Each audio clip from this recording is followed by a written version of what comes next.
बिस्मिल्लाहिर्रहमानिर्रहीम। BSc MSc के related जो है वो हमारे प्रैक्टिकल्स हैं। ये तो इनके टॉपिक्स हैं।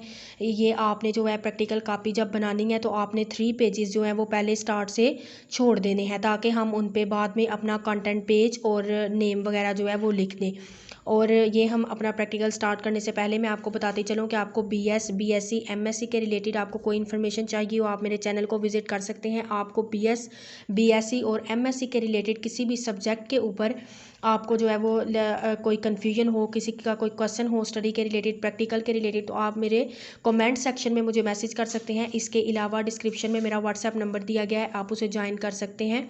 आपको कोई भी कन्फ्यूजन हो या किसी किस्म का कोई क्वेश्चन हो स्टडी के रिलेटेड तो आप मुझे उधर मैसेज करें, मैं आपकी उस प्रॉब्लम को सॉल्व आउट करने की पूरी कोशिश करूँगी। इसके अलावा आप मेरे चैनल को विज़िट करें, उसमें आपको जो है वो बीएस के रिलेटेड जितने भी सब्जेक्ट्स हैं उनकी ऑलमोस्ट आपको वीडियो जो है वो टॉपिक के ऊपर डिटेल वीडियो मिलेंगी, बहुत इजी वे में, इजी मटेरियल के साथ, और उधर नोट्स भी जो है वो मैंने शेयर किए हुए हैं।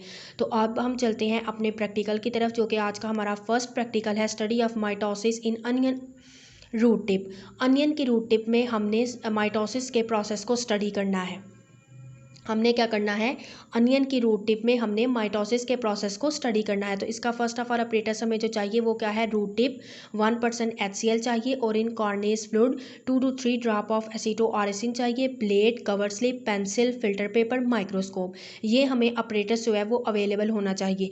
Preparation of onion root tip smear. अब हमें अनियन रूट टिप की स्मेयर बनाना है, तो वो हम कैसे बनाएंगे, हम 2 to 3 मिलीमीटर कट करेंगे ग्रोइंग रूट टिप को अनियन की, उसके लोएस्ट एंड से हम रूट टिप को डिप करेंगे 1% HCl में यानी कि हाइड्रोक्लोरिक एसिड में, और इन कॉर्नाइज फ्लूइड में 45 to 60 मिनट हम इसे रखेंगे ताकि उसकी सेल वॉल सॉफ्ट हो जाए। फिर हम वॉश करेंगे उसकी टिप को टैप वाटर के साथ 1 या 2 बार, और फिर उसमें से एसिड ताकि रिमूव हो जाए, उसको प्लेस कर देंगे क्लीन साइड में।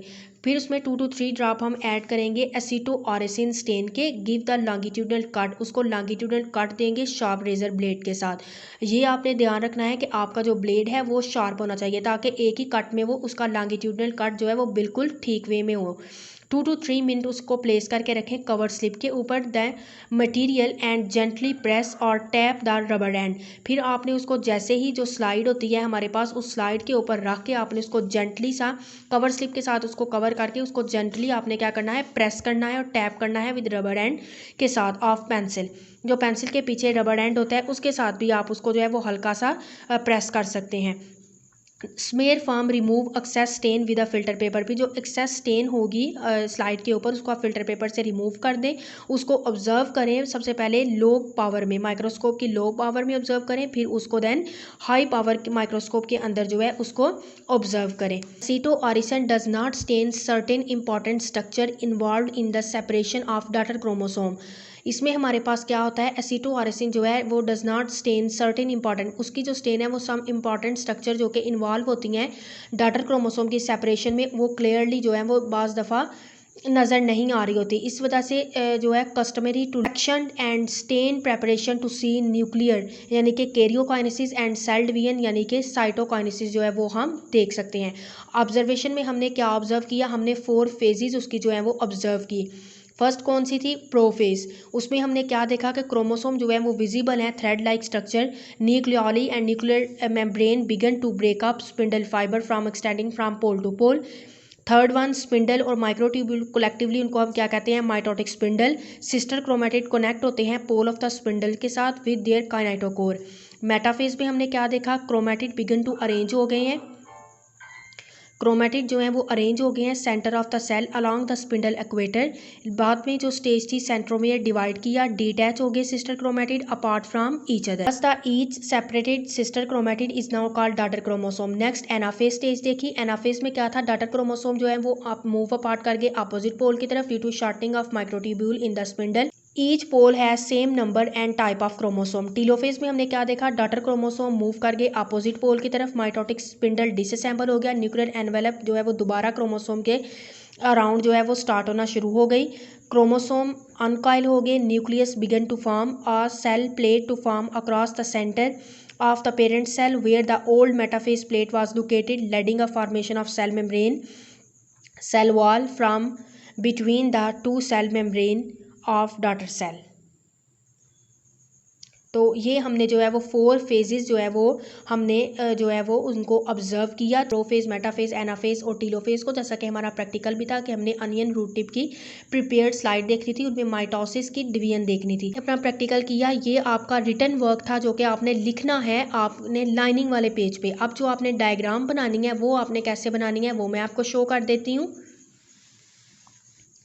ये देखें, आपने बिल्कुल ऐसे ही नीट एंड क्लीन डायग्राम बनानी है। फर्स्ट पे आपने लिखना है प्रैक्टिकल नंबर 1 की हेडिंग देनी है, उसका नेम लिखना है, section of prepare slide of onion root tip showing various stage of mitosis. फिर आपने इस तरह से उसकी बिल्कुल क्लियर सी साफ C neat and clean diagram बनानी है जिसमें आपने उसकी डिफरेंट फेजेस जो हैं वो बतानी है।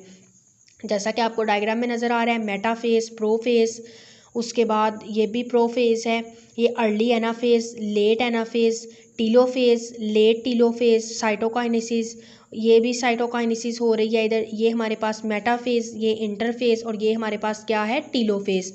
तो इस तरह से आपने बिल्कुल नीट एंड क्लीन डायग्राम बनानी है। उसके बाद आपने इसकी सेकंड जो डायग्राम बनानी है वो भी मैं आपको दिखा देती हूँ। ये आपने फर्स्ट ब्लैंक पेज पे बनानी है।